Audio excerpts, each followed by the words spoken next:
À 30 ans, Odélia est une maman célibataire. Bonjour, l'amour d'amour. Ça va, mon cœur? Elle est séparée de son compagnon depuis 7 ans, l'âge de sa fille, Lucie. Bonjour, bébé. On va aller petit déjeuner? Pain au chocolat? Pain au chocolat? Ouais. Le père de Lucie vit dans le sud de la France, à 1000 km des Ardennes. Il ne vient plus la voir depuis 4 ans. Tout ça, c'est pour moi? Et il ne paye pas la pension alimentaire fixée par la justice à 150 € par mois. Mais tout ça, c'est pour moi. Alors, est-ce qu'à mon anniversaire, on pourra aller à Center Park? Non.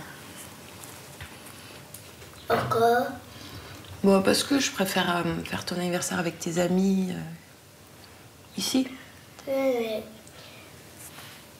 mais à Center Park, tu m'avais dit qu'on irait, qu'on ferait... Un séjour qu'elle n'a pas les moyens de payer. On va le faire avec mamie. Aide-soignante, Odélia est au chômage depuis 3 mois.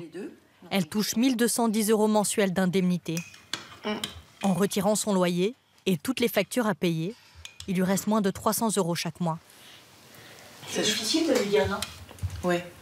Oui, parce que elle est tributaire de la situation, donc du coup, elle paye pour les bêtises d'autrui. Donc oui, c'est difficile et c'est frustrant. Mais c'est vrai que là, non, j'ai jamais pu offrir à ma fille des vraies vacances. Un jour, bientôt, j'espère. Je fais tout pour. Mettre des économies de côté. On essaye. C'est compliqué. Mais on partira en vacances et je suis sûre que ce sera le plus beau voyage. Hein, Lulu? Plus beau voyage. En France, 20% des parents isolés sont victimes, comme Odélia, de non-paiement de la pension alimentaire. La plupart sont des femmes. Le montant de cette pension est calculé par le juge aux affaires familiales en fonction des revenus de l'ex-conjoint, du type de garde et parfois des besoins spécifiques de l'enfant. Lucie est justement inscrite dans une école spéciale, car elle est allergique à l'arachide et aux fruits à coque. Je suis obligée, en fait, parce que l'école de la commune ne pouvait prendre la responsabilité d'avoir une enfant allergique, c'était vraiment trop risqué. Donc du coup, j'ai dû la mettre dans une structure privée, parce que là, du coup, elle pouvait manger à la cantine, mais également pouvoir faire les sorties scolaires comme tout enfant n'ayant pas d'allergie, en fait. L'école de Lucie coûte 132 € par mois. Pour la financer, Odélia a repris des études, dans les ressources humaines cette fois. Elle espère ainsi gagner 800 € de plus par mois par rapport à son salaire d'aide-soignante. En attendant, ce sont ses parents qui payent. L'école, mais aussi les jouets, les vêtements, les meubles. Ils participent financièrement à tout. Et là, tout ce que vous voyez là dans la chambre, l'armoire, c'est mes parents. Le lit, c'est mes parents. Ça, c'est mes parents. Les cadres, c'est mes parents. Les rideaux, c'est mes parents. C'est pas normal que mes parents payent à la place de mon ex-conjoint. Du coup, je suis en colère par rapport à ça. C'est des gens qui ont travaillé toute leur vie et qui aujourd'hui se retrouvent encore à payer alors qu'ils devraient être tranquilles. Donc, moi, ça me rend furieuse. Fin 2011, l'ex-conjoint d'Odélia, salarié en électromécanique, gagnait en moyenne 1400 € net par mois. C'est parti. Devant le juge, il a lui-même proposé de verser 150 € de pension alimentaire mensuelle. Mais au bout d'1 an, il a cessé les versements. À partir du moment où on se définit comme parent, on assume ses droits et ses devoirs parentaux. Donc le devoir d'un parent, c'est de subvenir aux besoins de son enfant. Et là, la pension alimentaire, c'est un minimum pour son enfant. Et lui, c'est pas le cas. Odélia aimerait récupérer ses 7800 € de pension impayée.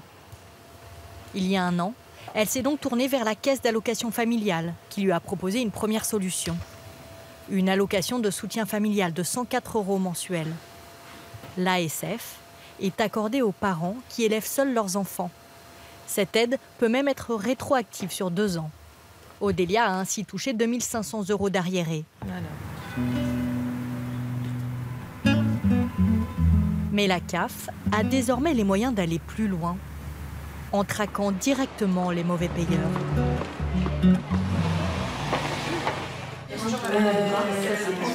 300 enquêteurs sont répartis dans une vingtaine de CAF en France. Un service gratuit qui simplifie les démarches des parents en détresse. Il ne verse que quand il veut. Ah d'accord, c'est pas tous les mois. Ah non. D'accord, ok.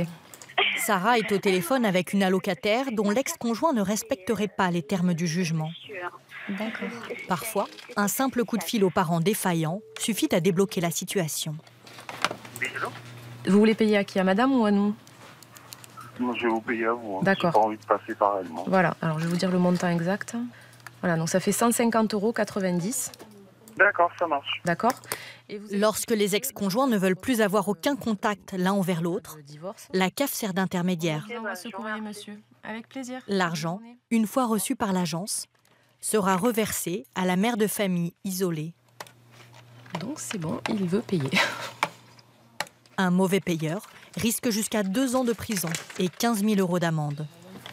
Sarah est parfois confrontée à des débiteurs récalcitrants, voire de mauvaise foi. Il y a un monsieur qui m'a dit que c'était pas ses enfants, que c'était pas à lui, il n'en avait jamais entendu parler, sauf que bon, les enfants avaient bien été reconnus par monsieur, donc, mais non. Souvent, ils ont refait leur vie, donc en fait, ils veulent plus entendre parler des enfants de leur précédente union, donc mais je les ai oubliés, ils font plus partie de ma vie, donc je veux plus payer. Des choses comme ça, voilà, c'est un peu de tout. C'est spécial.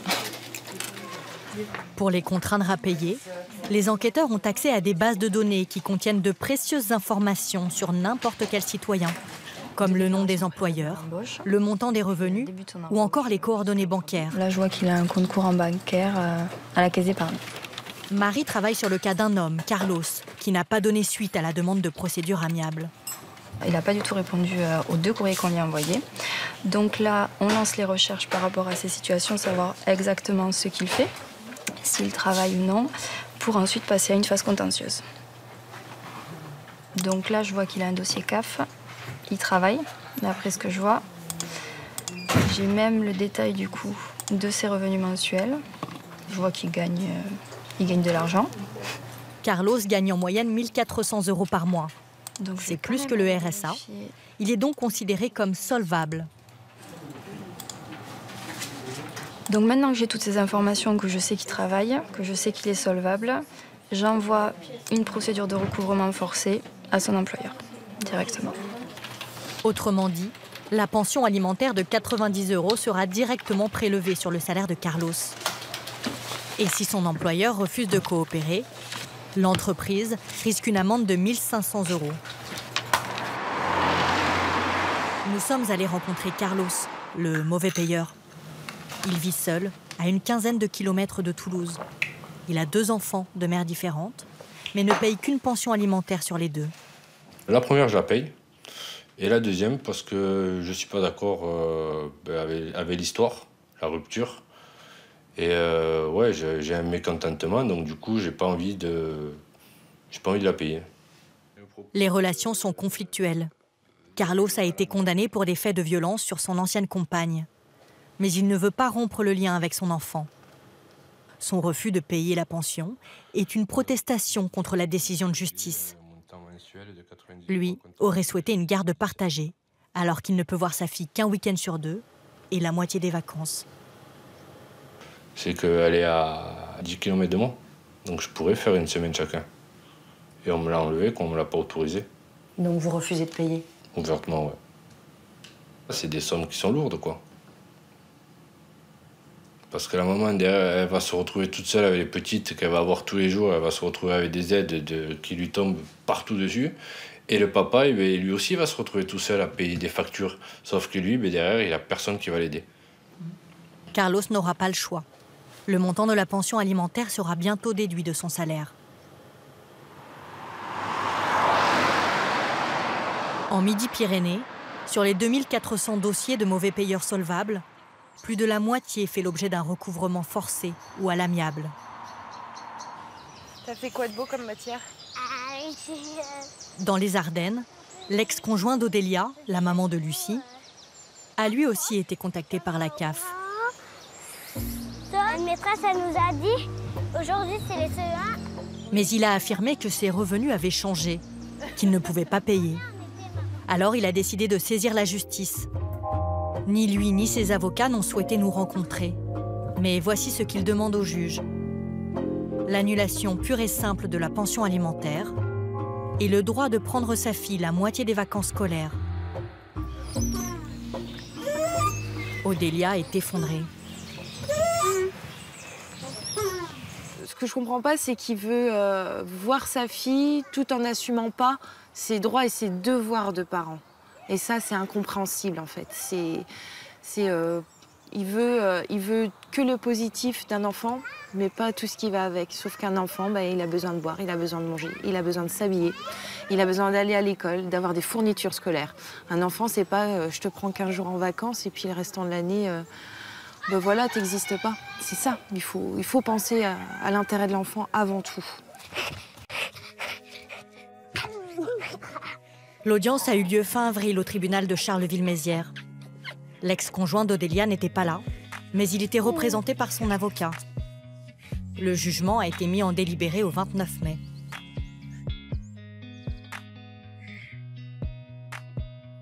Quand un mauvais payeur s'installe à l'étranger, alors là, tout se complique, car il est presque impossible de le forcer à payer.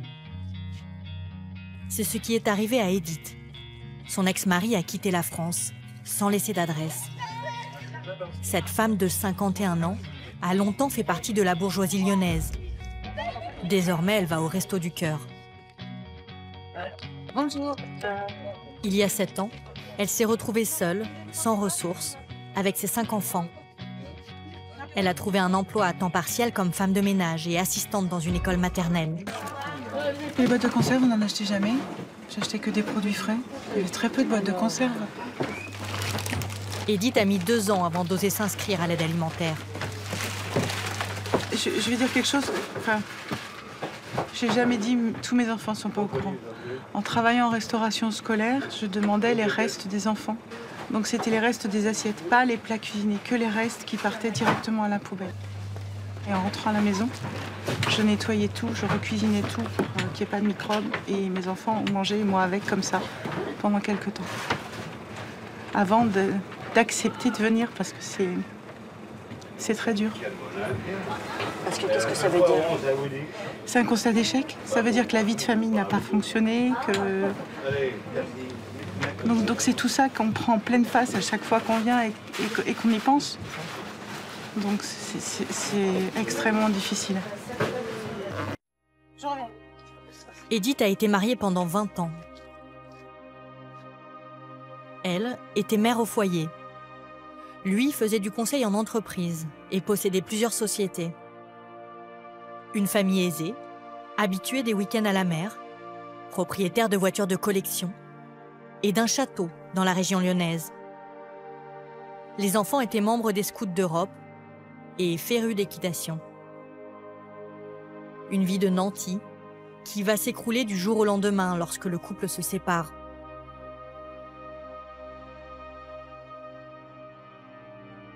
Les enfants d'Edith ont aujourd'hui entre 16 et 25 ans. Ils sont encore étudiants, sauf la plus grande qui a quitté la maison. 7 ans après, ils ont définitivement tiré un trait sur leur père. Benjamin, Émile, qu'est-ce que ça veut dire un papa qui paye pas la pension alimentaire? Je pense que ça veut déjà dire qu'il nous aime pas en fait, donc il nous laisse tomber. C'est de l'abandon de famille. Au début, Benjamin, 21 ans, ne décolère pas. En fait. Il nous a dit qu'il nous avait jamais aimés, que sa plus grosse bêtise dans la vie, c'était d'avoir fait des enfants.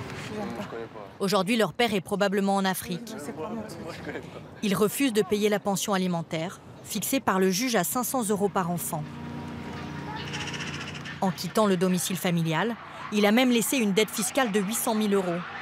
Edith a dû vendre le château et sa dépendance dans laquelle la famille vivait. Son ex-mari a également mis ses sociétés en liquidation et vidé ses comptes. Quand on est obligé de compter les litres d'eau pour prendre sa douche avec une bassine, quand on est obligé d'aller au cimetière chercher de l'eau dans des bidons parce qu'on vous a coupé l'eau, quand on vous a retiré tout le bois que vous aviez pour vous chauffer qui fait 4 degrés en hiver dans la maison, on est en mode survie en permanence. Pour ses enfants, elle a décidé de se battre. Ces 7 dernières années, elle a enchaîné les procédures judiciaires à l'encontre de son ex-mari. Oui, bonjour, j'ai rendez-vous à 11h30. Elle sonne à toutes les portes, car elle espère toujours récupérer les 100 000 € de pension impayée. Ce matin, elle a rendez-vous dans cette association d'aide aux victimes pour bénéficier de conseils juridiques gratuits. Ça, c'est oui, c'est le jugement correctionnel pour l'abandon de famille. Oui. Edith a gagné tous ses procès.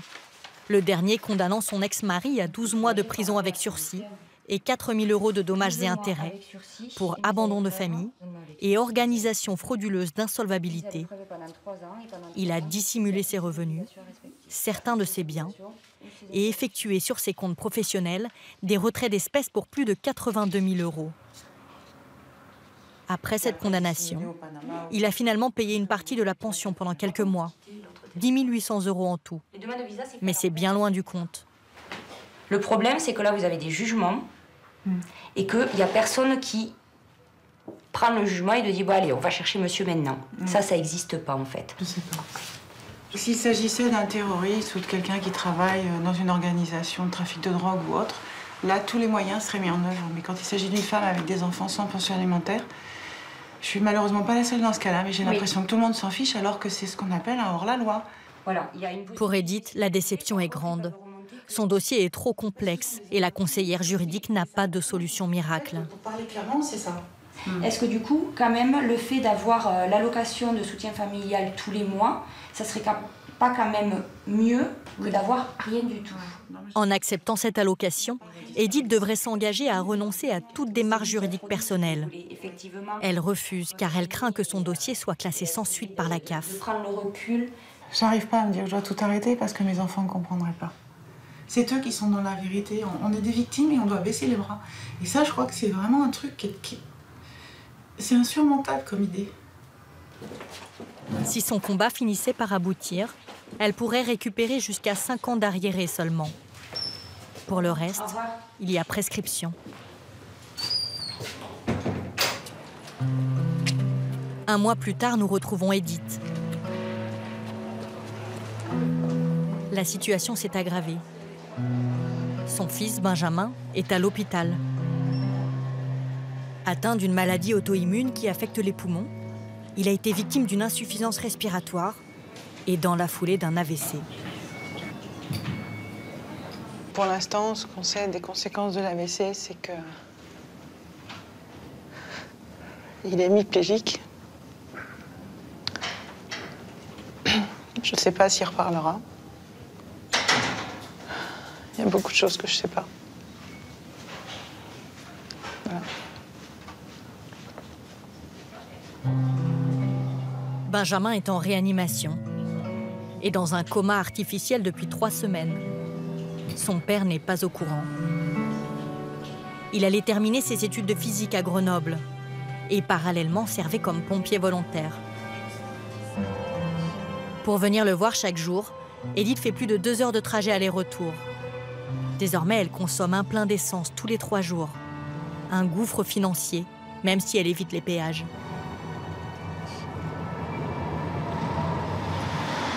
Les copains de Benjamin ont décidé de prendre les choses en main pour la soutenir. Bonjour.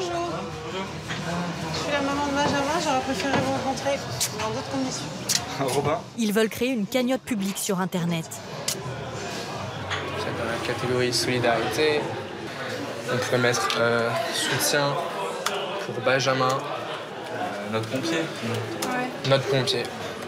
J'espère qu'avec ça, on pourra essayer de toucher un maximum de personnes. Et genre soutien, Benjamin. Là, c'est un élan de générosité que j'aurais jamais soupçonné. C'est extraordinaire. Donc je peux pas le remercier de nous faire subir ça pour avoir découvert ces jolies choses. Mais c'est vraiment extraordinaire. Une solidarité spontanée. Une façon de compenser la fuite de l'autre parent. En France, la pension alimentaire moyenne s'élève à 170 €. Environ 400 000 enfants n'en bénéficient pas.